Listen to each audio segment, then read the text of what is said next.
যখন আমার এক্সাম আর পার্সেল একসাথে থাকে তখন আমি কিভাবে ম্যানেজ করি, তো চলো আজকে তোমাদের সেটাই দেখাবো। কম্বোটা যেহেতু একদমই সিম্পল ছিল সেজন্য আমার এত টেনশন ছিল না যে আগের দিন গুছিয়ে রাখতাম, না হয় যদি বেশি কম্বো থাকতো বা বেশি পরিমাণ রং রেডি করা লাগতো তাহলে আমি কিন্তু আগের দিনই বানিয়ে রাখতাম। যেহেতু একদম বেসিক কম্বো ছিল সেজন্য ভাবলাম যে সাথে সাথে বানিয়ে সাথে সাথে দিয়ে আসি, বেশি টাইমও আমার লাগবে না। সেই ভেবে বসে গেলাম। এখানে কিন্তু বেশি কিছু না, শুধু আমার হোয়াইট পেস্টটা রেডি করা ছিল, এর জন্য শুধু হোয়াইট পেস্টটা এখানে রেডি করে দিয়ে দিলাম। আর বাকি যা ছিল সব কিছু একদম রেডি ছিল। আর এখানে 250 গ্রাম এনকে বাইন্ডার দুইটা মিক্স করে নিয়েছি একসাথে। আর এটা রেশিও কিন্তু কম বেশি করতে হয়, আমি ওইভাবে আপুকে দিয়েছি। আপু কিন্তু আমার রিপিটেড ক্লায়েন্ট, আগে বলে দিলাম। আর আপুর দুইটা করে রং ছিল, দুইটা বলতে শুধু নীল আর লাল এই দুইটা রঙই দুইটা করে ছিল, আর বাকিগুলো সব একটা করে ছিল। প্রথমে আপু 8টা রং আমার কাছেই বলেছিল, পরে আমি বললাম যে এক বক্স মিল করেই নিয়ে নেন, 10টাই নিয়ে নেন। দেন আপু বললো বাকি দুইটা আপনার ইচ্ছা মতো দিয়ে দেন। আর 0 সাইজের দুইটা তুলি দিয়েছিল এখানে। 0 সাইজের তুলি দুইটাও কিন্তু মাশাআল্লাহ অনেক ভালো। এটা কিন্তু সব ধরনের কাজের ভিতরে বেস্ট একটা তুলি, এটা কিন্তু লাগেই লাগে। আর সাথে একটা সেমি মসলিন শাড়ি ছিল। আর আপনারা জানেনই সেমি মসলিন কিন্তু 14 হাতের শাড়ি হয়ে থাকে।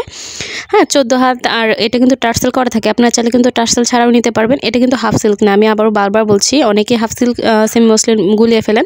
আর এই কাপড়ে গ্লেজিনেস দেখলেই বুঝতে পারবেন যে কাপড়টা কতটা কোয়ালিটিফুল। আর আমার যতগুলো কাজ করা শাড়ি দেখবেন সবগুলোই কিন্তু সেমি মসলিন। হ্যাঁ, আমি হাফ সিল্কে খুব কমই, বলা গেলে আমি কাজই করিনি ধরা গেলে।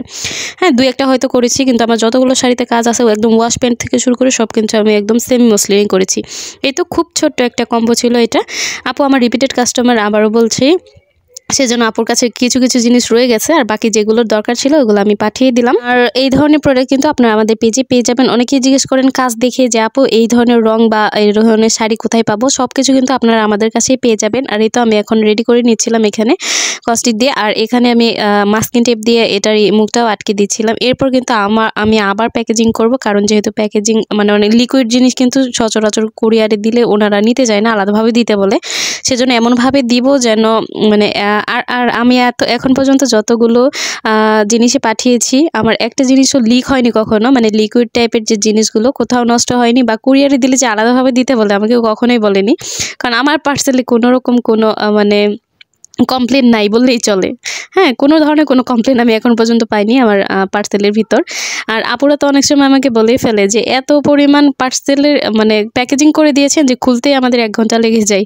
আর এই তো এখানে অ্যাম্বুসটাও এভাবে দিলাম। এই তো এখন পার্সেল দিতে চলে যাচ্ছি, আর এক্সাম দিতেও যাচ্ছি, একসাথে একদম বের হয়েছি। আজকে আমার একটা পার্সেলে ছিল, আর আজকে আমার লাস্ট পরীক্ষা, আর এখন আর কোনো সমস্যা নেই। তো আমি কুরিয়ারেও চলে এসেছি, এখন পার্সেলটা দিয়ে দিব, এরপর আবার চলে যাবো এক্সাম দিতে। কুরিয়ারেও যেহেতু পার্সেল দিতে একটু লেট হয় সেজন্য আমি আগেই চলে গিয়েছি, যেন আমার টাইমটা কাভার হয়ে থাকে। গিয়ে দেখি আমার অনেক টাইম আছে, যেজন্য বাইরে আমি একটু বসেও ছিলাম। যার এই ধরনের কম্বো পছন্দ অবশ্যই আমাকে ইনবক্স করবেন, অবশ্যই ছবি সহ ইনবক্স করবেন। আজকে লাস্ট পরীক্ষা, এর জন্য অনেক রিল্যাক্সে আছি এখন থেকে। যাদের অর্ডার আছে তাদের নিয়ে আর কোনো টেনশন নেই, তাদের অর্ডারটা এখন রেডি করে ফেলবো। ধন্যবাদ।